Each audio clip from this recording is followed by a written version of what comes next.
Hello everyone, আসসালামু আলাইকুম। BD vision ক্যানভাসের পক্ষ থেকে সবাইকে জানাই আন্তরিক শুভেচ্ছা অভিনন্দন। তো ভিউয়ার্স, এই যে দেখেন আমার গোল্ডেনের এই যে মাদি বাচ্চাটা, এই বাচ্চাটার চোখটা একেবারেই বন্ধ হয়ে গেছে। এই কবুতরগুলো আবার ডিম দিয়ে দিছে। এই যে মাদি কবুতরটা দাঁড়িয়ে আছে, যে নর কবুতরটা বসে আছে, কিন্তু এই যে দেখেন। তো আসলে এই প্রবলেমটা নিয়ে এবার খুব সমস্যার মধ্য দিয়ে যাইতেছে। এই বছরের মতো এত খারাপ অবস্থা কখনোই যায় নাই। তো এই যে জনসেরা টেডি মাদি এবং ইমামদিন গোল্ডেন নর দিয়ে করা একটা পেয়ার, তো ডিম দিয়ে দিছে। এরা কিন্তু আগে কখনো ডিম দেয় নাই, এই প্রথমবার ডিম দিল মাশাল্লাহ। তো এই যে আমার যে গোল্ডেন তাজবিরুল্লাহ মাদি এবং জিরে গোল্ডেন যে নর কবুতরটা, এরা কিন্তু ডিম দিতেছে না।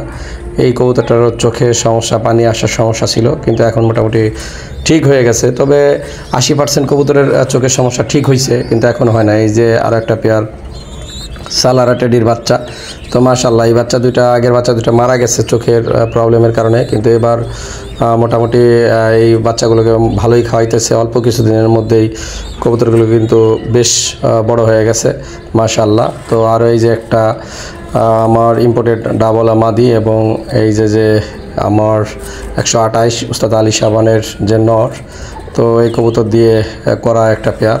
তো এটা আমি লালপাড়ি ফ্যাক্টরি বলি মাশাল্লাহ। তো এই যে আরও একটা পেয়ার দেখেন, আমার আরও একটা 41 নাম্বার টেডি ডিম দিয়ে দিছে আলহামদুলিল্লাহ। তো এরা খুব ভালো বাচ্চা করে। আগের দুইটা বাচ্চা পাইছিলাম, একটা বাচ্চা উড়াইতে পারছিলাম, তাও হারাই গেছে 2-3 দিন পরে। তো এই যে পেয়ারটার ডিম পারছে, বেশ হয়েছে। বাচ্চা ওঠার সময় হয়ে গেছে, হয়তো বা 2-1 দিনের ভিতরে বেবি দিয়ে দেবে, প্রথমবারের মতো বেবি দেবে মাশাল্লাহ। তো এইখানে আরও একটা পেয়ার টেডি পেয়ার, এরা কিন্তু ডিম দিতেছে না কেন জানি না, তবে মাদিটা মলেটিংয়ে আছে, এই কারণে ডিম দিতেছে না। তো এই যে 1 দশকের কবুতর আপনি যে চেহারা দেখেন, এটা কিন্তু আসলে 2 দশক কমপ্লিট করলে একেবারে পারফেক্ট একটা কালার আসে। তো এই যে আরও একটা গোল্ডেন পেয়ার মাশাল্লাহ।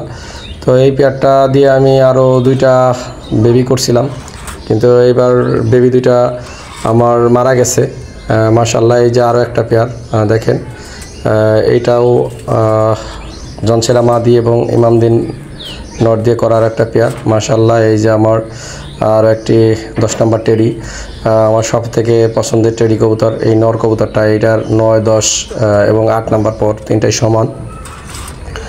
তো এই যে আরও একটা টেডি পেয়ার, এই পেয়ারের কোলের বাচ্চা দুটো মোটামুটি বেশ বড় হয়ে গেছে আলহামদুলিল্লাহ।